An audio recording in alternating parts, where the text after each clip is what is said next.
오늘은 실패를 극복하려면, 그런 제목으로 은혜를 나누고자 합니다. 본문을 다 읽으셨기 때문에 설명이 필요치 않는 그런 이 말씀입니다.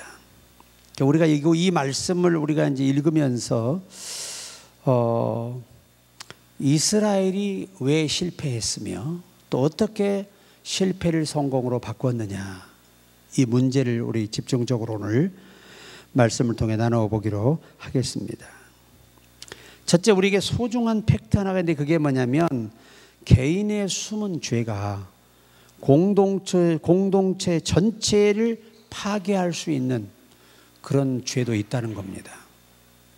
여러분, 여호와 하나님께서 여호수아에게 명령하신 게 뭐냐면 하여튼 가나안에 있는 것들은 절대 갖지 말라는 거예요.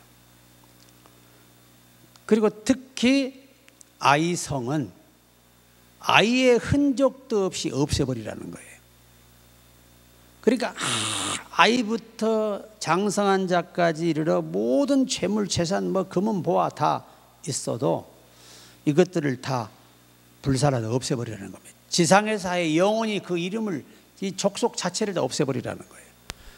얼마나 하나님의 진노가 컸음을 알 수 있습니다. 자, 우리는 이곳에서 항상 배울 것이 뭐냐면 언약을 어기는 죄는 하나님의 절대 주권을 범하는 죄가 됩니다. 가장 하나님이 진노하시고 징벌하시고 심판하시는 죄가 하나님의 언약을 파기하는 거예요. 여러분, 아담과 하와가 아담이 하나님과의 약속을 파괴함으로 인하여 지구상에 자손 대대의 저주가 왔잖아요. 만약에 그가 죄 짓지 않고 생명과를 먹었더라면 오늘 우리 자손들이 이렇게 고생 안 해요. 고생할 것도 없고 일할 것도 없고 죽을 것도 없고 늙을 것도 없고 갈등하며 살 이유가 없어요. 영원한 생명으로 다 영생해버렸기 때문에. 그러나 인간은 또 안타깝게도 선악과를 선택했습니다. 그것도 사탄에게 미혹되어 선악과를 선택하게 됩니다. 그로 인해 저주가 자손 대대로 물려져 버리잖아요. 근데 이런 저주도 예수께서 다 십자가에서 못 박아 해결하셨어요. 그래서 지금은 그리스도 안에서 누구나 개인적으로 복을 줄 수가 있습니다. 다만 우리는 이 본문을 통해서 하나님이 이 성경을 보시면 하나님이 진노가 즉시 임하는 죄가 있어요. 그게 언약을 어긴 죄예요. 자, 우리가 만약에 예수를 믿지 않는다면 이것은 구속의 언약을 파괴하고 대적하는, 하나님의 절대 주권을 대적하는 죄가 되기 때문에 전부 지옥불로 던지는 거예요. 그러나 조건 하나입니다. 예수만 잘 믿으면 누구든지 천국으로 보내줍니다. 그래서 오늘 우리가 이 성경 전체에서 언약을 파괴하는 죄는 하나님 즉시 징벌을 합니다. 두 번째가 뭐냐면 원망입니다. 원망. 하나님은 원망하잖아요. 즉시 처벌을 합니다. 즉시 하나님이 진노를 멈추지 않아요. 그래서 성경은 하나님 원망하지 말라. 그래야 하나님의 심판을 면하리라. 무시무시한 말씀이에요. 그러니까 우리 언어 속에 원망과 불평이 없어야 인생이 바뀌어요. 하여튼 불만이 많은 사람들, 부정적인 사람들의 인생은 절대 열리지 않아요. 그 입이 그 인생을 망치는 거지 남이 망치는 게 아닌 것입니다. 결국은 이 원망죄는 그렇게 하나님이 진노하는 죄예요. 또한 하나님이 용서 못하고 못 넘어가는 죄가 있죠. 우상 섬기는 죄입니다. 우상을 섬기면 즉시 포로로 다 잡혀가게 한다거나 즉시 사람을 죽인다든지 아주 극단적인 방법으로 심판을 하십니다. 이 세 가지가 하나님 즉시 움직이는 죄예요. 그 중에 우리가 언어의 죄가 얼마나 무시무시한지를 아시겠죠. 아무리 화가 나고 아무리 힘들어도 절대 부정적인 말을 우리가 영원히 내 몸에서 내 기억 속에 떨쳐내야 거룩한 생각, 되는 생각, 성공의 생각을 성령을 통해 주시는 것입니다. 그러니까 우리가 이 아간 한 사람 때문에 무고한 생명이 36명이 전사를 했어요. 그리고 사기가 땅에 떨어져 버렸어요. 혼이 나간 사람처럼 돼가지고 돌아온 거예요. 어제 무너뜨린 여리고의 그 기세가 당당했는데 세상에 요만한 동네 가가지고 죽기 살기로 도망치고 36명의 목숨을 잃었어요. 그것으로 끝난 게 아닙니다. 하나님을 아는 사람들은 이 하나님이 함께하지 않은 이유가 분명히 있을 거라는 거예요. 그 이유를 찾기 위해서 하나님께 그 이유를 구하는 이 사람이 여호수아입니다. 이 본문의 핵심이에요. 하나님이 함께했더라면 여리고도 무너뜨렸는데 그거 아이성 작은 성쯤이야 아무것도 아니죠. 그런데 참패를 했단 말이죠. 여호수아가 당시에는요 하나님의 법궤 앞에 이 배를 전체 얼굴까지 이렇게 대고 이렇게 대고 엎드려서 하루 가까운 시간을 그렇게 여호와를 기다렸어요. 그런데 하나님이 반응이 없는 거예요. 여러분 적진에서 참패하고 왔어요. 그들이 다시 온다면 그 피해가 막심할 텐데 여호수아는 이 참 영적인 사람들은 마음의 여유가 있어야 돼요. 마음의 여유가 있어야 이 급하게 행동하지 아니하고 불신앙의 모습을 드러내지 않는 거예요. 마음의 여유가 그렇게 영적인 신앙이고 이 신령한 사람의 기본이에요. 기본. 그러니까 온유한 사람이 영적 생활의 기본. 두 번째가 급하지 않고 조급하게 하지 아니하고 언제나 하나님의 뜻을 묻고 하나님의 생각과 계획을 기다리는 사람이 영적인 사람의 수준 있는 사람입니다. 자, 그래서 기다리는데 하나님이 반응이 없어요. 지금 상황이 너무 절박하거든요. 왜? 지금 자기 백성들이 군사들이 다 지금 낙심해 있잖아요. 낙심한 군사들은 전쟁에 이길 수 없어요. 이 절박한 상황에서 하루라는 긴 가까운 시간을 하나님께 엎드려 있잖아요. 그런데 하나님이 너무 반응이 없으신 거예요. 이건 모름이 하는 거죠. 진노가 그만큼 크셨다는 거예요. 자, 그때 여러분이 진짜 길이 안 열리고 막히고 하나님이 반응이 없을 때 여호수아가 어떻게 했는가를 주시해 볼 필요가 있다는 겁니다. 한번 읽어봅시다. 자, 8절 우리 9절 읽겠습니다. 주여, 이스라엘이 그의 원수들 앞에서 돌아섰으니 내가 무슨 말을 하오리까? 가나안 사람과 이 땅의 모든 사람들이 듣고 우리를 둘러싸고 우리 이름을 세상에서 끊으리니 주의 크신 이름을 위하여 어떻게 하시려 하나이까 하니. 자, 여기에 중요한 포인트가 하나 있는데 정말 진퇴양난 어떻게 할 수 없을 때 여호수아가 하나님의 임재를 맛볼 수 있는 방법을 동원하게 됩니다. 그게 뭐냐? 하나님이 애굽에서 이스라엘 백성을 인도하여 내실 때 가나안을 주시기로 약속했잖아요. 그런데 오늘 그 약속을 저버리고 우리를 죽인다면, 다 죽게 한다면 하나님의 크신 이름이 우리나라 말로 말하면 하나님의 명예가 뭐가 되겠냐 이거예요. 그 하나님의 이름의 명예가 크게 손상될 거라는 거죠. 그러니까 그때 하나님이 즉시 반응을 보이는 모습을 볼 수 있습니다. 그게 바로, 자, 한번 같이 한번 읽어요. 10절입니다. 11절까지. 여호와께서 여호수아에게 이르시되 일어나라, 어찌하여 이렇게 엎드렸느냐? 이스라엘이 범죄하여 내가 그들에게 명령한 나의 언약을 어겼으며 또한 그들이 온전히 바친 물건을 가져가고 도둑질하며 속이고 그것을 그들의 물건들 가운데 두었느니라.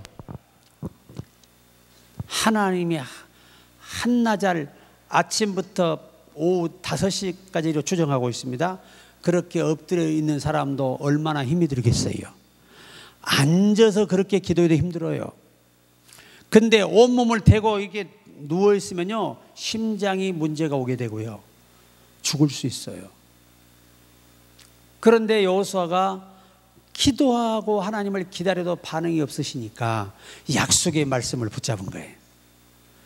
우리를 애굽에서 인도할 때 분명히 가나안 땅을 다 젖과 꿀이 흐르는 땅으로 인도해서 우리 자손에게 주겠다 약속하셨는데 이 약속을 어기고 오늘 여기서 우리를 죽게 한다면 하나님의 크신 이름, 아버지의 명예가, 그 크신 이름의 명예가 어떻게 되겠냐는 거예요. 그때 하나님이 움직였단 말이죠. 그래서 오늘 우리도 기도하실 때, 절박할 때 하나님의 약속을 붙잡고 기도할 때 하나님은 움직이시는 거예요. 아버지 분명히 예수 그리스도 안에서 아브라함의 복을 우리에게 주신다고 약속하지 않으셨습니까?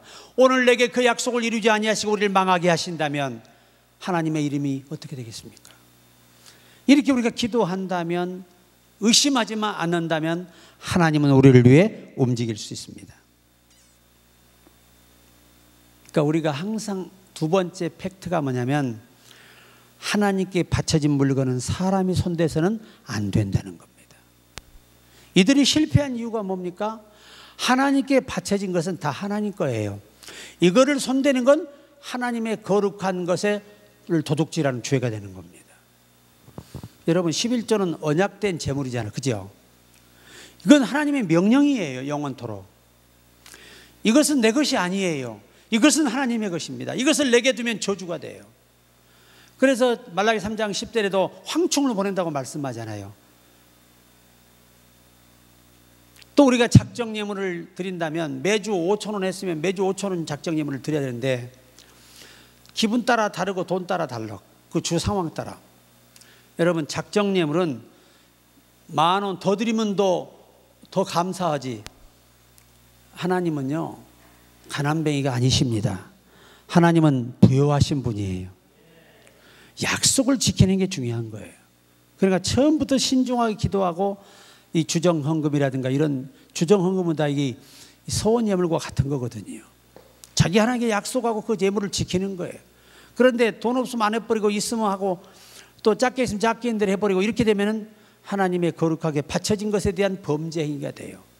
그러고도 삶의 길이 열리기를 바란다는 건 매우 비성서적인 것이죠.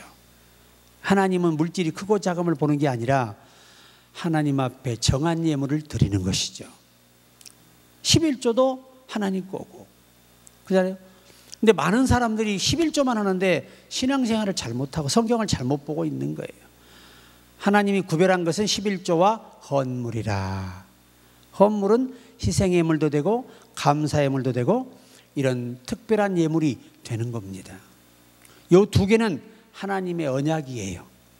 이 두 개를 너희가 드릴 때 내게 나와 함께하는 것이고 나를 떠나지 않는 것이고 그리고 내가 너희에게 복을 주나 안 주나 시험해 보라고까지 하셨어요.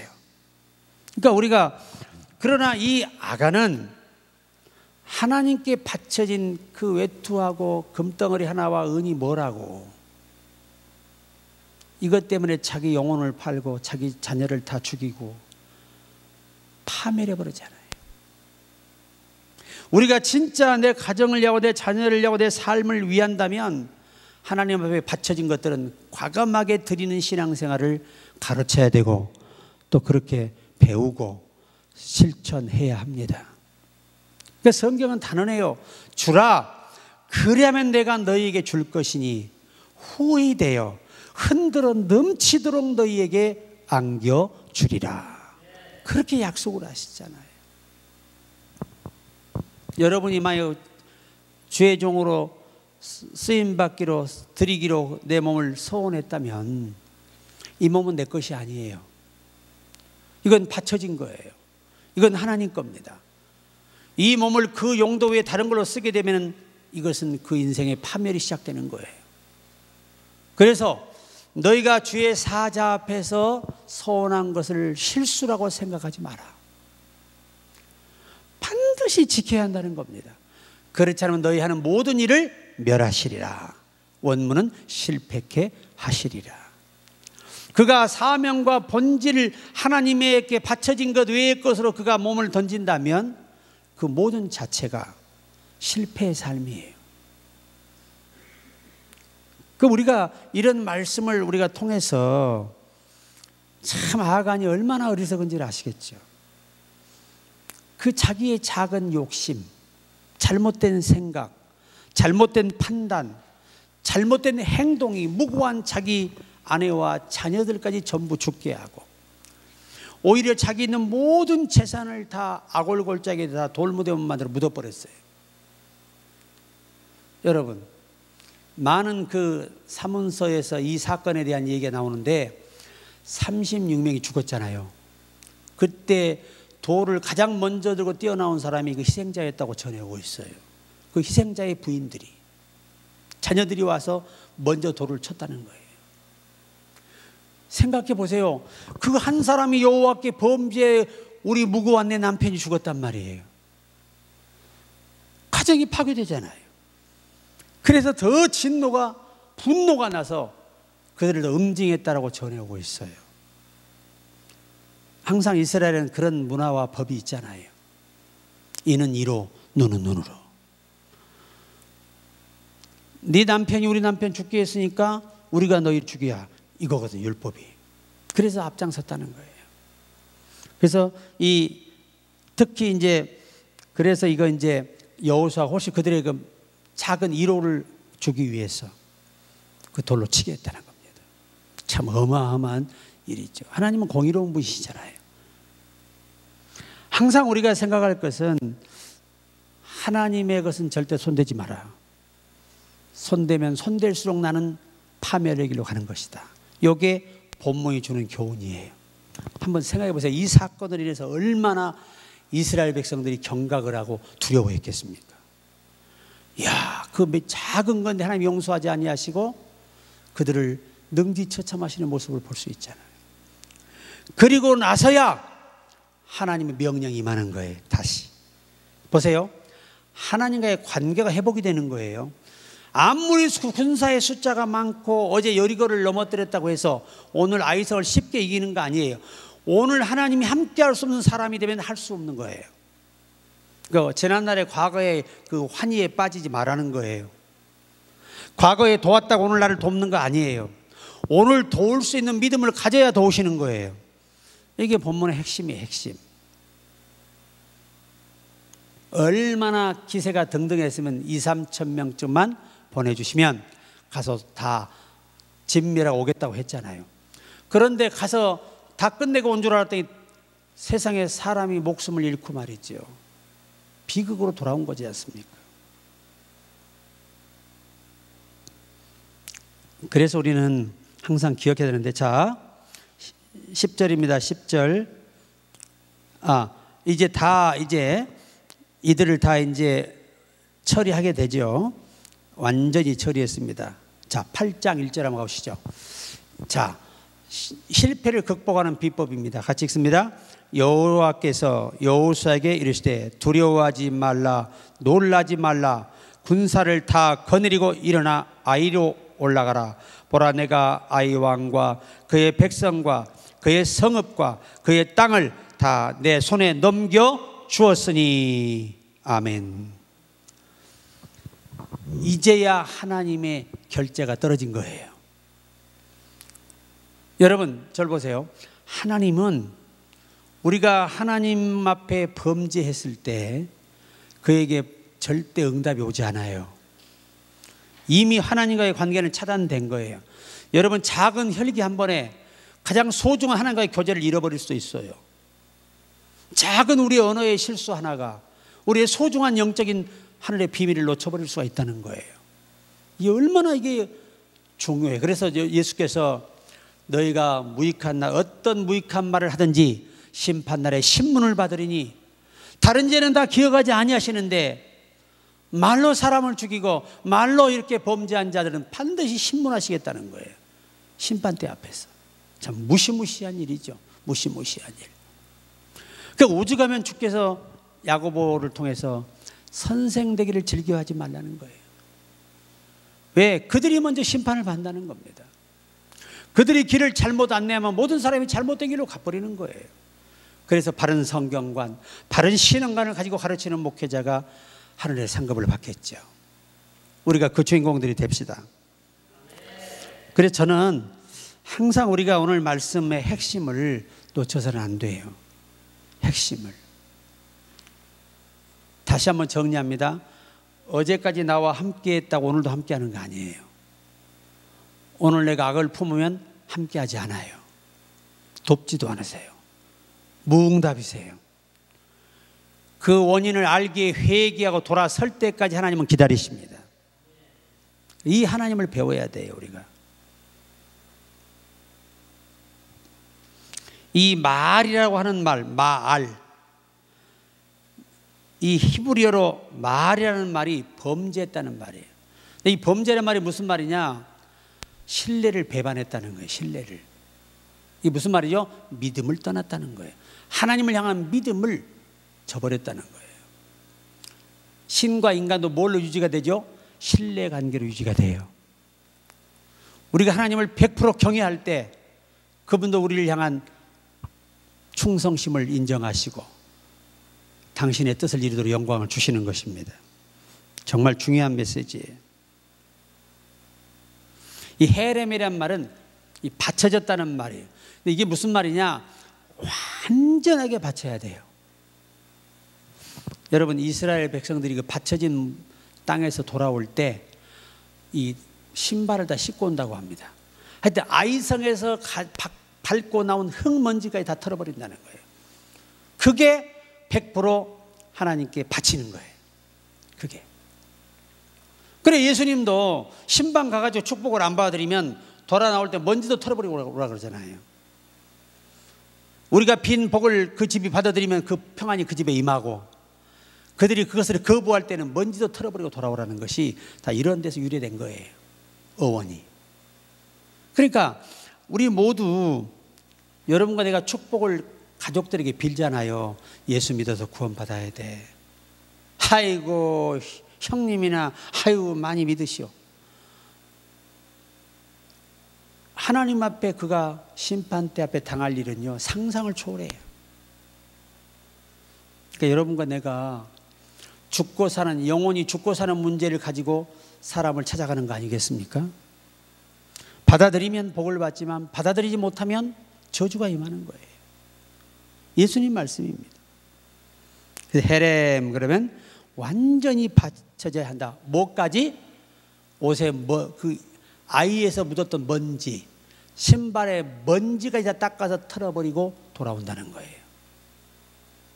이건 뭘 의미하죠? 단 하나 작은 미세한 것도. 제가 예전에 이제 우리 선배 목사님 교회가 한 1,500명 모이니까 교회가 크잖아요. 근데 거기 가면 너무나 종이도 많고 볼펜이 많어. 그래서 그냥 하나 슬쩍 해왔어. 왜? 큰 교회 부자니까. 그걸 가져왔는데 그때부터 이상하게 기도가 단절이 되고 성령의 임재가 되게 나타나질 않아요. 이상하다. 왜 이러지? 그러고 가만히 주여 무엇 때문에 제게 임재를 안 하십니까? 하고 이렇게 묻는데 성령이 내 한 구석에 이렇게 이래요. 너 볼펜 훔쳐왔지?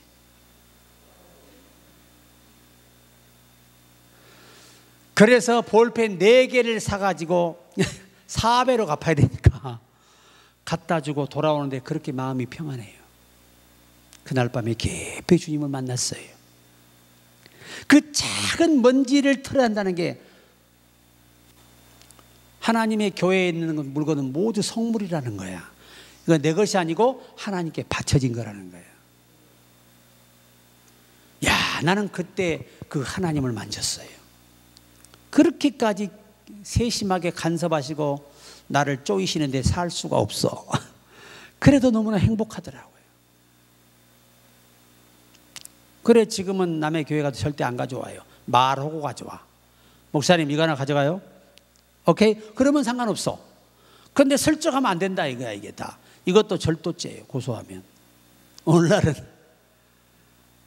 여러분들 막 그 친구 집에 가서 부자가 되면 하나 몰래 하나 다 모잖아. 그냥 몰래. 이게 다 죄예요, 죄.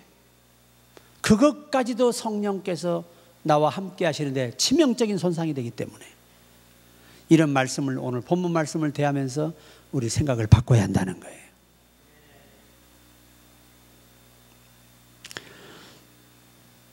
근데 진노한다는 표현을 쓸 때 히브리어는 이렇게 표현합니다. 하라프라 그래. 하라프. 이게 무슨 말이냐? 내가 너희들에게 어떻게 해줬는데, 지금까지 어떻게 해왔는데 나를 배신했느냐 그 말이에요. 다른 말로 우리나라 말로 번역본을 보니까 내가 오늘까지 이렇게 너희를 돕고 함께 했는데 아직도 내 은혜를 모르냐는 거예요. 아직도 내 은혜에 만족하지 못하냐는 거예요. 이 부분이 팩트예요. 이 단어를 주기 위해서 하라프라는 이 히브리어를 쓴 거예요. 아직까지도 내가 준 은혜가 부족하냐? 내가 너희 조상과 대대 보였던 것들이 놀라운 애굽에서부터의 이 상황까지 오기의 상황까지 일이 아직도 부족하더냐? 뭘 더 내가 보여줘야 되겠니라고 분노하시는, 거룩한 분노를 표출하시는 하나님의 모습을 볼 수 있습니다. 항상 여러분, 오늘까지 우리를 어떻게 도와오셨는데 순간의 작은 것 때문에 우리가 하나님을 실망시키지 않아야 한다는 것입니다. 굉장히 중요한 메시지예요. 여러분, 죄는 크고 작음을 일반적인 죄는 논하지 않으세요. 다 속죄하셨잖아요. 그런데 하나님께 바쳐진 걸 손대는 것은 크고 작은 것을 떠나서, 여러분, 이스라엘 백성이 몇 명이에요 지금? 어마어마한 무리가 요단강을 건넜잖아요. 이까지 것 금 한 덩어리. 그때는 은이 비싸요. 그래서 은을 더 많이 훔쳐다가 더 깊이 감춘 거예요. 외투 한 벌. 그 지역이 가서, 지금은 다르지만 그 당시에는 이게 보통 낮에는 30도에서 40도 웃도는 온도인데 밤에는 0도라 이 말이죠. 그럼 추워요 안 추워요? 춥지요. 여러분, 40도 차이면 춥까 안 추울까? 얼어 죽을 것 같아요. 온도차가 그렇게 무서운 거예요. 제가 중국의 심양에서 연기를 열차를 타고 갔거든요. 근데 겨울에 영하 20도였어요. 아니, 열차는 굴러가는데 히터가 안 돼. 고장 나가지고. 그래가지고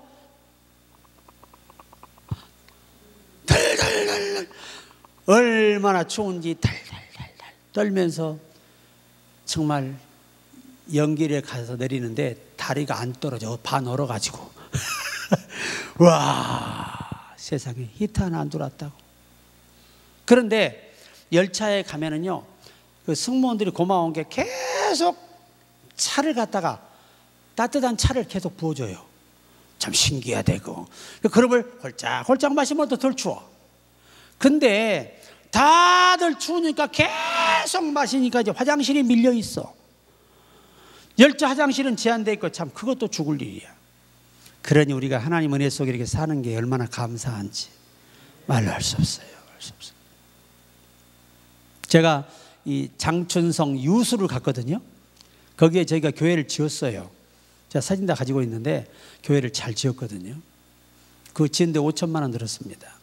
그 당시 돈으로 5천만 원이면 이 중국 돈으로 1,500만 원, 1억 5천이 넘는 돈이에요, 가치가.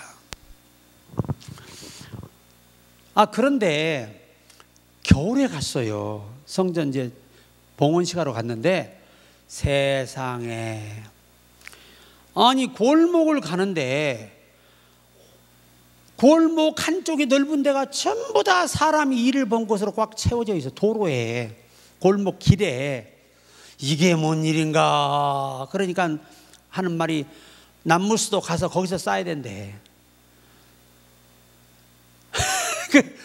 아니 그 멀쩡한 넓은 골목길에다가 계속 싸서 채워져 가지고 이제 한 발밖에 못 뛰어. 1m밖에 없어 길이. 그런데 거기다 일을 보라는 거예요 나한테.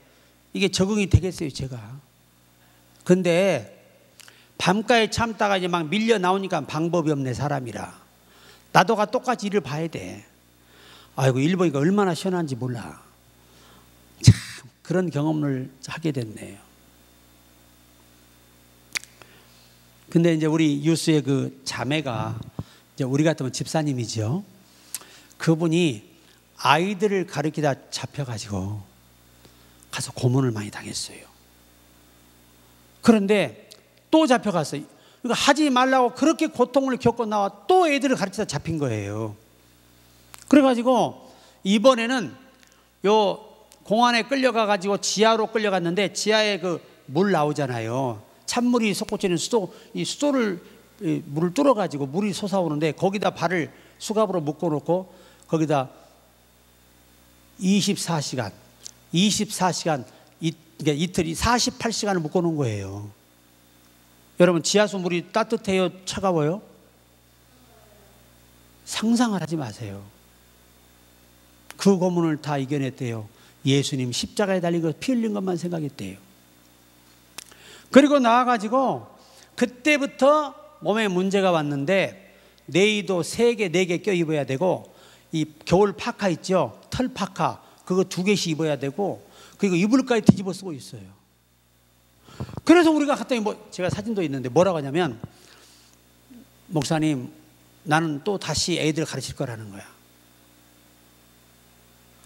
우리 중국의 수많은 영혼들을 위해서 이 아이들이 앞으로 우리 중국 교회를 이끌어갈 참 지도자들이라는 거예요. 할렐루야. 얼마나 멋져요. 참 존경스럽더라고. 고개가 절로 숙여져. 남자 중에는 김학영 목사라고 우리 제자인데, 그 친구가 이제 길림성에 있어요. 그 친구도 그렇게 모진 고문을 당해서 겨울에도 이 여름에도 네일을 입고 파카를 입어야 움직여요. 야, 그 몸으로도 이불까지 쓰고 있으면서 또 아이들을 가르치겠다고 그러니, 우리가 만류했더니 뭐라는지 아세요? 우리에게 남모서 믿음이 없냐 이거야. 주님 우리를 위해 목숨도 던졌는데 이까지 목숨 하나가 뭐가 중요하냐는 거예요. 아, 정말 우리 믿음이 부끄럽더라고요. 부끄러워. 우리 오늘날 그럴 수 있어요? 글쎄, 좀 시험해 봐야 돼. 이야, 진짜 한 40대 초반 그 정도 된 나이거든요. 근데 그 남편이 더 멋져요. 우리는 하나님을 위해 죽을 사람들이니까, 예수님을 위해서. 괜찮다는 거예요. 이제 이번에는 남편도 그러더라고요. 내 아내와 함께 나도 아이들 가르치는 데 동참하겠다고. 참 그 무시무시한 믿음이에요. 무시무시한 믿음. 또 제가 왕청에서 사역할 때, 왕청에는 이 탈북자들 있잖아요. 그분들이 거기 와 있어요. 근데 이분들은 이 중국에 있는 우리 선조가 결혼해도 호적에 못 올려. 뭐가 달라요? 국적이 달라서 안 되는 거예요. 그러니까 애 낳고 살아도 호적도 없어요. 그런데 세 자매가 제 사진 다 있어요. 갖고 있어요. 세 자매를 우리가 이제 교육을 시켰거든요. 근데 다시 북한으로 들어갔어요. 이 예수를 내가 어떤 고통을 겪고라도 내 가족들에 돌아가서 그들을 구원하겠다는 거예요. 정말 넘어갔다니까요, 북한으로. 이야, 참. 그런 모습을 보면 한국교회 신앙인들은 신앙인의 모습이 아니에요, 사실은. 제 자신도 그분들만 또 못한 그런 목회자가 되는 꼴이 있죠. 참 부끄럽더라고요, 부끄러워. 얼굴도 이쁘지, 그런 분들은 또 더 고통을 겪는데요, 잡혀가면. 그러니까 일단 못생겨야 좀 문제가 좀 커지질 않는데, 여성들도 이쁘고 날씬하고 그러면 아주 골치 아프대요, 끌려 들어가서. 참 우리가 우리나라 프로에 그 탈북자 프로 있잖아요. 한번 얘기 들어보세요. 얼마나 기가 막힙니까? 기가 막혀서 말이 안. 그러니까 자유대한민국에 믿는 예수는 사실 수박 거달기 정도밖에 안 돼. 그렇게 우리들이 신앙이 없는 거예요, 사실은. 그분들에 비하면.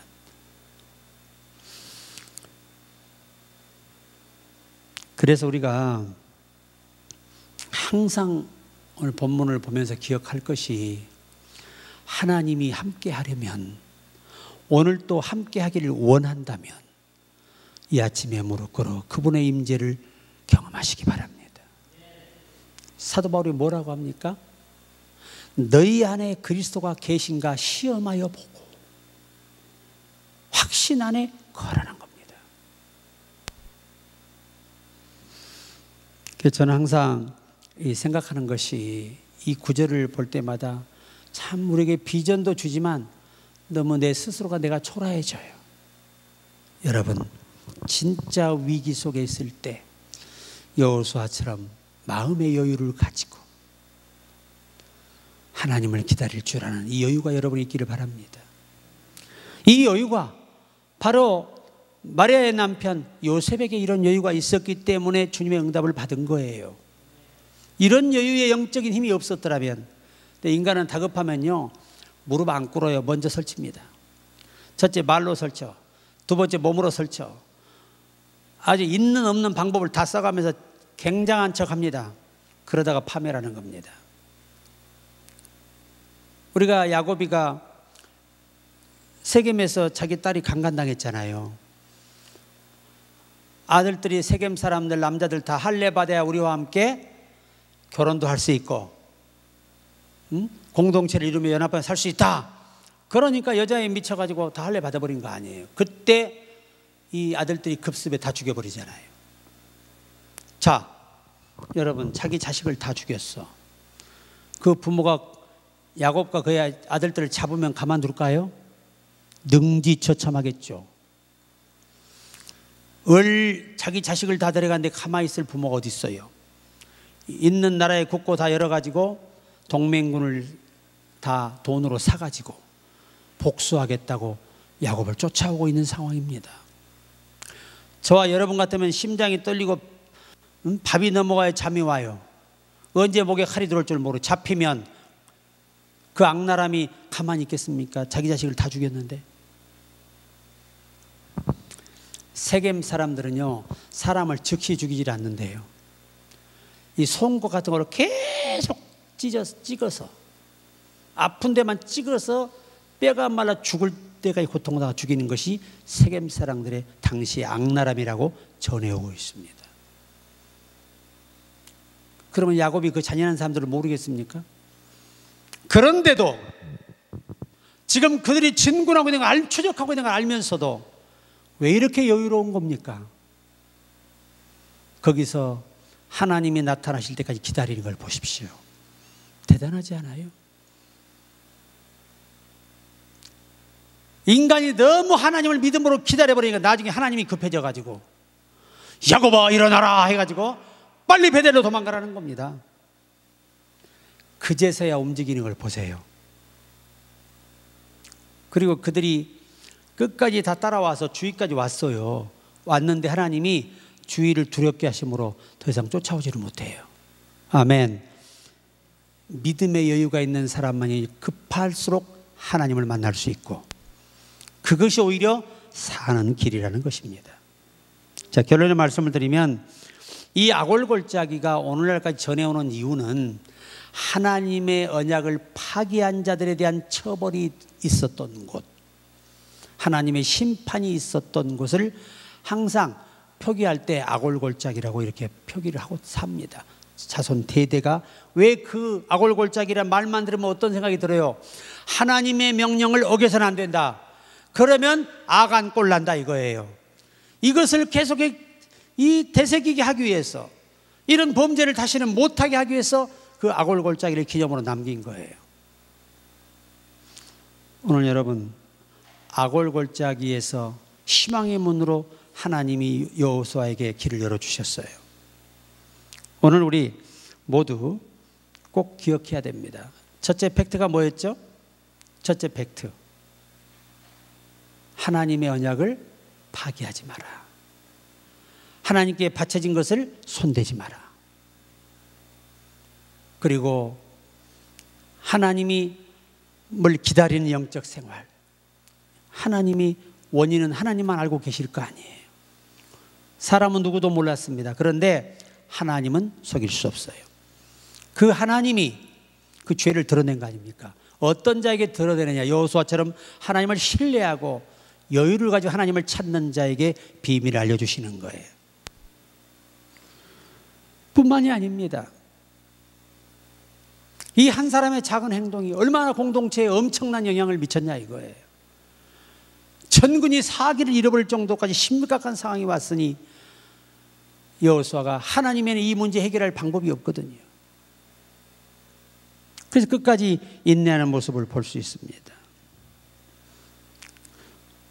우리 인생에 참 그 죄도 죄 나름 일반적인 죄를 지면 다 십자가의 피로 회개하면 다 용서해 버리는데 하나님의 언약을 범하면 그것을 회개하고 돌아설 때까지 처리해서 회복될 때까지 하나님이 그 고삐를 안 놓는다는 거예요.